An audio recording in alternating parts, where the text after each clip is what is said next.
வணக்கம் நேயர்களே. நேயர்கள் அனைவரும் நீடூழி வாழ்க நிம்மதியுடன். நேயர்கள் அனைவருக்கும் ஆடிப்பெருக்கு நன்னாள் வாழ்த்துக்கள். இன்றைக்கி ரொம்ப விசேஷமான நாள். அதாவது பஞ்சபூதங்களில் ஒன்று நீர். அந்த நீருக்கு நம்ம நன்றி செலுத்துகிற நாள். நம்ம ஒரு நாள் கூட நம்ம நீர் இல்லாமல் இருக்க முடியாது, இது எல்லாருக்கும் தெரிஞ்சது. ஆனால் அந்த காலத்தில் ஆடிப்பெருக்கு நாள்லாம் தண்ணிக்கு நன்றி செலுத்தும் விதமாக ஆற்றுக்கு போய் வழிபாடு செஞ்சு வழிபடுவாங்க. வீட்லேயும் கிணறு டேங்க் இருக்க இடத்துல வழிபாடெல்லாம் நடத்துவாங்க. ஆனால் இது இப்போ கொஞ்சம் கொஞ்சமாக குறைஞ்சிக்கிட்டு இந்த ஆடிப்பெருக்கு நாளில் ஏதாவது முக்கியமான பொருட்கள் மட்டும் சும்மா வாங்குகிறாங்களே தவிர வீட்டில் தண்ணிக்கு பூஜை செய்கிறது ரொம்ப குறைஞ்சி போயிடுச்சு. ஆனால் இந்த வருஷத்தில் இருந்தாவது இதை ஆரம்பிக்கலாம் நம்ம. அதாவது ஆடிப்பெருக்கு நீருக்கு எப்படி பூஜை செய்கிறது. அதாவது காவிரி ஆறு இந்த மாதிரி உள்ள இடங்களில் போய் அங்கே போய் நம்ம நீர்நிலைகளில் போய் பூஜை செய்யலாம். அப்படி இல்லையா, நம்ம வீட்டில் இருக்கோன்னா நம்ம அன்றாடம் நமக்கு தண்ணியை தர்ற கிணறுக்கு பூஜை செய்யலாம்.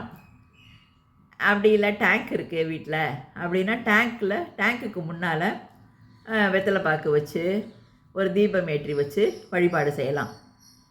வழிபாடு செய்கிறப்ப நல்ல நன்றி உணர்வாக நம்ம எனக்கு தினம் நீங்கள் கொடுத்துக்கிட்டு இருக்க எனக்கு என்ன கூடையே இருக்கிற நீருக்கு நன்றி அப்படின்னு சொல்லி நம்ம மனசார நினச்சி வழிபாடு செய்யணும். சரி, இப்போ இந்த ஆடிப்பெருக்கு நாளில் நம்ம என்னென்ன செய்யலாம். குறிப்பாக தாலி பெருக்கி கட்டிக்கலாம். அது என்றைக்கு நம்ம மஞ்சள் குங்குமத்தோடு இருக்கிறதுக்கு நமக்கு இறை அருள் கிடைக்கும். காலையில் இன்னைக்கு 10:45 to 11:45 நல்ல நேரம். அந்த நேரத்தில் தாலி பெருக்கி கட்டிக்கிறது ரொம்ப விசேஷம். புதுசாக கல்யாணம் ஆனவங்க கூட அந்த நேரத்தில் தாலி பெருக்கி கோர்த்துக்கலாம். அப்புறம் அதாவது பொதுவாகவே இந்த நேரத்தில் பொதுவாக நம்ம அப்பப்போ நம்ம தாலி பெருக்கி கோர்த்துக்கிறோம் இல்லையா, அதாவது சரடு மாற்றுறோம் இல்லையா, அது ஏறு பொழுதுலையே, அதாவது 12 மணிக்கு முன்னாடி தான் நம்ம அந்த மாதிரி சரடு மாற்றிக்கணும். இறங்கு பொழுதில் 12 மணிக்கு அப்புறம் சரடு மாற்றிக்கக்கூடாது. இது சாஸ்திரம். சரி, இன்றைக்கி பொதுவாக என்னென்ன பொருட்கள் வாங்கலாம். வசதி உள்ளவங்க தங்கம் வாங்கலாம். இன்றைக்கி என்ன வாங்கினாலும் பெருகும். தங்கம், வெள்ளி, ஏதாவது சேமிப்பு வச்சுருந்தீங்கன்னா போய் ஒரு வெள்ளி காசு வாங்குங்க, இல்லாத தங்க காசு வாங்குங்க. அப்புறம் ஆடை ஆபரணங்கள் ஏதாவது வாங்குறதுனா வாங்கலாம் இன்றைக்கி. அப்புறம் வீட்டில் அத்தியாவசியமான தேவையான பொருட்கள், நம்ம தினமும் பயன்படுத்துகிற பொருட்கள் வாங்கலாம். செல்வத்தை குறிக்கிறது உப்பு. என்ன கல் உப்பு கண்டிப்பாக இன்றைக்கி வாங்கணும் நம்ம.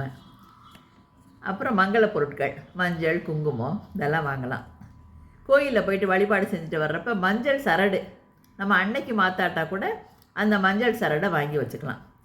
இதெல்லாம் என்ன பண்ணுங்கள், இங்கே மத்தியானம் போய் எல்லாமே வாங்கி எல்லாம் வச்சுட்டு மாலை நேரத்தில் ஒரு பூஜை பண்ணலாம். இப்போ தாலி சரடெல்லாம் வாங்கி வச்சுட்டிங்களா, அதுக்கு எப்படி நம்ம பூஜை பண்ணுறது அப்படின்னா, மாலை நேரத்தில் ஒரு 6 to 9 நம்ம சாமி அறையில் நல்லா விளக்கேற்றி படங்களுக்கெல்லாம் நல்லா பூ வச்சுட்டு ஒரு செம்பில் தண்ணி, அது எவர் சில்வர் செம்பு வேண்டாம், பித்தளை, வெள்ளி செம்பு இல்லை தாமிர செம்பு, இந்த மாதிரி எடுத்து நல்லா அதை துலக்கிட்டு நல்லா பளபளன்னு வர்ற மாதிரி நல்லா துலக்கி வச்சுட்டு அதுக்கு மஞ்சள் குங்குமமெல்லாம் வச்சு அது விளிம்பில் நல்ல பூ கட்டிக்கிங்க. கட்டிட்டு அதில் நல்ல நிறைய தண்ணி எடுத்துக்கோங்க. தண்ணி எடுத்து அதில் ஒரு சிட்டிகை மஞ்சள் பொடி போட்டு ஒரு ரோஜா இதழ்கள், ஒரு மல்லிகைப்பூ இது மாதிரி அதில் மேலே தூவி மிதக்கிற மாதிரி வச்சுட்டு அதை வந்து சாமி முன்னாடி வச்சுக்கோங்க. அந்த தண்ணி வந்து என்னன்னா காவிரி தண்ணியாக பாவிச்சுக்குங்க, அந்த கலசத்தில் இருக்க தண்ணியை.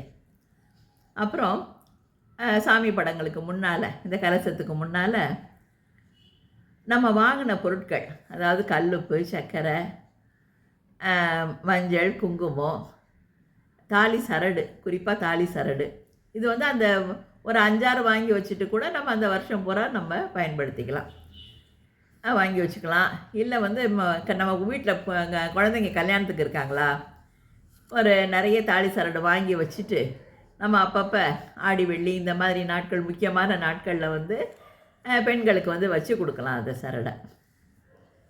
என்ன எதுவுமே கொடுத்து அவங்க அந்த நிமிஷம் மனசு சந்தோஷப்படுறது, நம்ம வாழ்க்கையில் சந்தோஷம் நடக்கும். அதனால் அந்த மாதிரி தாலி சரடு, இந்த மாதிரி பொருட்களை வந்து நம்ம சாமி முன்னாடி வச்சு, ஒரு இனிப்பு பொருள், ஏதாவது சக்கரை பொங்கல், இந்த மாதிரி ஒரு இனிப்பு வந்து வச்சு நம்ம சாமி முன்னாடி நைவேத்தியமாக வச்சுக்கலாம். வச்சுட்டு நம்ம வந்து நல்ல மனசார வேண்டிக்கணும். நீருக்கு நன்றி செலுத்துகிற ப்ரேயரை இன்றைக்கி செய்யணும். இந்த நேரத்தில் வந்து வீட்டில் எல்லாருமே அங்கே ஒன்றா உட்காந்து பூஜை செய்கிற மாதிரி ஒரு அமைப்பை ஏற்படுத்திக்கலாம். இப்போ வந்து நம்ம என்ன சொல்லி ப்ரேயர் பண்ணணுன்னா, என் உடம்புல இருக்கிற ஒவ்வொரு செல்லுக்கு உள்ளேயும் செல்லுக்கு வெளியேயும் அளவாக, அதாவது சரியான அளவில் இருக்கிற நீருக்கு நன்றி. உடல் தூய்மைக்கு மட்டும் இல்லாமல் என்னோடய உள்ள தூய்மைக்கும் உறுதுணையாக இருக்கிற நீருக்கு நன்றி. நான் பிறப்பதற்கு முன்னாலேயும் பிறந்ததுக்கு அப்புறமும் என்னோட தினமும் பயணித்து கொண்டிருக்கின்ற நீருக்கு நன்றி. நான் உயிர் வாழ தேவையான உயிர் சக்தியாக எனக்கு என் உடலில் இயங்கிக் கொண்டிருக்கும் நீருக்கு நன்றி. எனக்கு வாழ்நாள் முழுவதும் கிடைத்து கொண்டிருக்கும் நீருக்கு நன்றி. நீருக்கு நன்றி, நீருக்கு நன்றி, நீருக்கு நன்றின்னு குறைஞ்சபட்சம் ஒரு 21 தடவை சொல்லி நம்ம தீபாரத்தில் காமிச்சு முடிக்கலாம்.